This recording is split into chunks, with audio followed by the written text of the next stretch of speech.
Dear learners, Assalamu alaikum. Welcome to my online class. I'm Muslihuddin. I have been working here as an assistant professor of English in Government Ispahani College, Keraniganj. From the very beginning of my class, I want to congratulate my new students, those who have chosen our renowned colleges. Thanks for being with us. প্রিয় ছাত্রছাত্রীবৃন্দ, শিক্ষাবর্ষের শুরুর এই শুভ লগ্নে নবীন ছাত্রছাত্রীদের জানাচ্ছি আন্তরিক শুভেচ্ছা ও অভিনন্দন। আমাদের সরকারি ইস্পাহানি কলেজ কেরানীগঞ্জ উপজেলা তথা এদেশের একটি ঐতিহ্যবাহী এবং খ্যাতনামা শিক্ষা প্রতিষ্ঠান। বিগত বছরগুলোতে এই কলেজের ছাত্রছাত্রীরা ক্রমান্বয়ে সাফল্য অর্জন করে চলছে। এই কলেজের শিক্ষক শিক্ষিকাবৃন্দ এবং আমাদের সম্মানিত অধ্যক্ষ মহোদয় প্রফেসর রওশনারা শিক্ষার্থীদের সার্বিক কল্যাণ সাধনে নিবেদিত প্রাণ। আমি আশা করব কলেজের প্রতিটি ছাত্রছাত্রী কলেজের নিয়ম শৃঙ্খলা ও বিধিবিধানের প্রতি সবসময় অনুগত থাকবে, যা তোমাদের মেধা বিকাশ ও চরিত্র গঠনে অবদান রাখবে। লেখাপড়াই ছাত্র জীবনের মূল মন্ত্র। এই মহামন্ত্রটি মনে রাখলেই আমাদের প্রতিটি ছাত্রছাত্রী তাদের নিজেদের শিক্ষা প্রতিষ্ঠানের এবং দেশের ক্রমোন্নতিতে প্রশংসনীয় অবদান রাখতে সক্ষম হবে। তোমাদের ভবিষ্যৎ জীবন সুন্দর, সফল, মঙ্গলময় হয়ে উঠুক। সৃষ্টিকর্তা তোমাদের সহায় হোক। বৃন্দ, আজকে আমি এখানে দাঁড়িয়েছি। আজকে আমার এখানে দাঁড়ানোর কথা ছিল না। আজকে তোমাদের জীবনের একটা স্মরণীয় দিন হতে পারত, কিন্তু পৃথিবীব্যাপী এই করোনা ভাইরাসের কারণে আমাদের পৃথিবীটা স্তব্ধ হয়ে গেছে। তোমাদের যতদিন পর্যন্ত এই অবস্থার উন্নতি না হয় তোমাদের বাসায় অবস্থান করতে হবে এবং আমাদের ইস্পাহানি কলেজের নির্ধারিত যে পেজ রয়েছে সেটি তোমরা খেয়াল করবে এবং নিয়মিত বাসায় পড়াশোনা করবে। আমি প্রতি বছর উচ্চ মাধ্যমিক শ্রেণীকক্ষের প্রথম বর্ষে একটি কথা বলে থাকি, একটা গল্প, যে গল্প থেকে তোমরা একটা লেসন পাবা, একটা মোরাল টোন পাবা। গল্পটি হচ্ছে এরকম। ইংরেজি সাহিত্যের একজন প্রথিতযশা লেখক ছিলেন, তার নাম ছিলেন George Bernard Shaw. George Bernard Shaw ছিল অতিকায় ক্ষুদ্রাকৃতির, বেটে, কালো এবং অনেক অসুন্দর একজন চেহারাদারী লোক। ঠিক সেই সময়ে বসবাস করত একজন অতি সুন্দরী একজন রমণী, যিনি জর্জ বার্নার্ড শ মশাইয়ের গুণে অত্যন্ত বিমোহিত হয়ে তাকে যে বলেছিলেন, জর্জ বার্নার্ড শ মশাই, আপনি কি আমাকে বিবাহ বন্ধনে আবদ্ধ করবেন?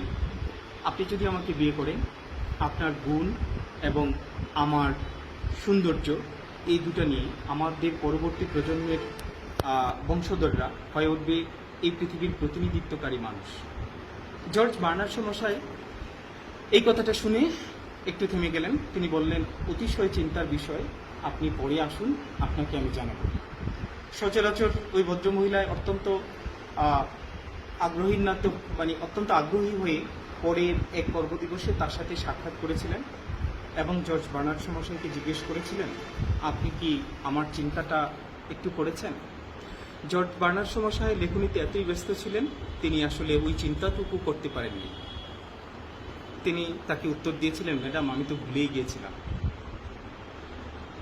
সেই ভদ্রমহিলা বলেছিলেন, আমি পরের সপ্তাহে আবার আপনার সাথে সাক্ষাৎ করব এবং আপনার কাছ থেকে আমি ইতিবাচক কিছু প্রত্যাশা করি।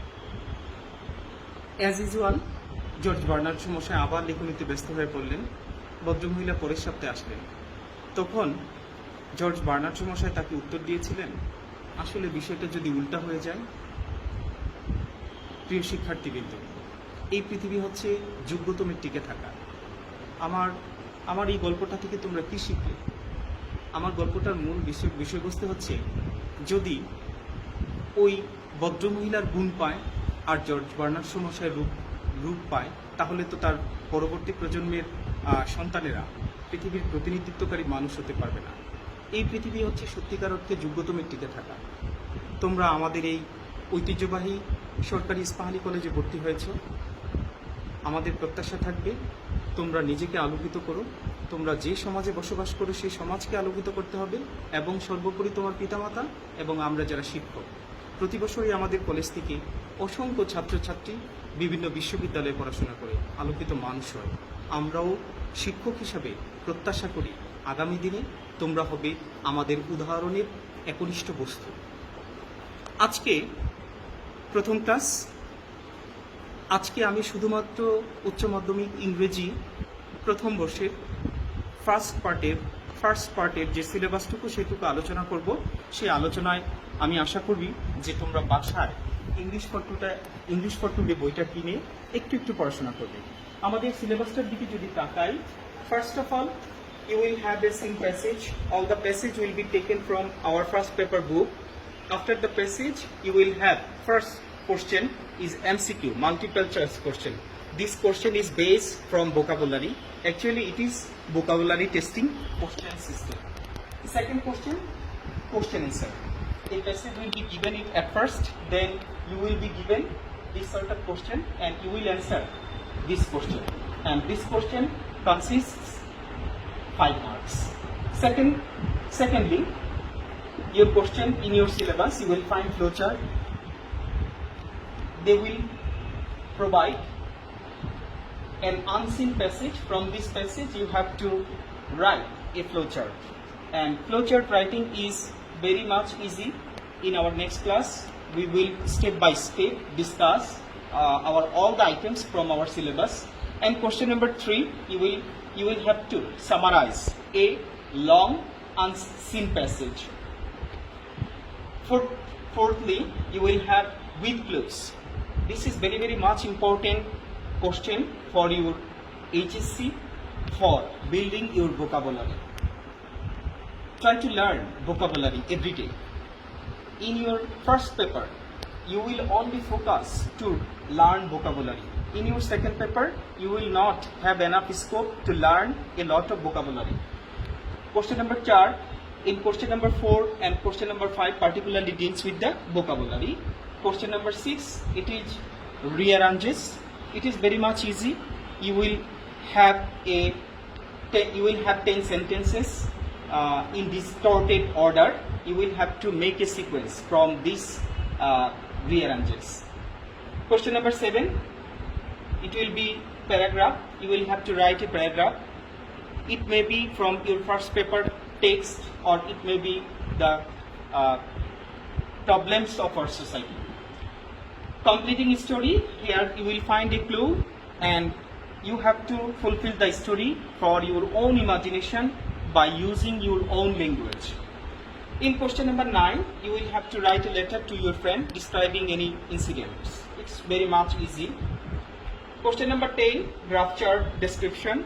It is also easy very much and you have to describe the chart.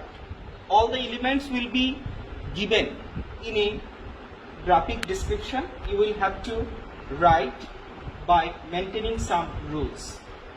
And lastly, you will find a literature from here. You will given a poem and you will have to describe or you will have to critically analyze the poem. This is all about your syllabus and I strongly believe from the very beginning of your college life you will study properly in your residence and we the teachers are always with you. And if you face any problem, please my dear student try to consult with us. I am Muslihuddin. My cell phone number is 01615448844. Please let me know your problems. I must answer your. Thank you very much. No more today. Assalamu alaikum.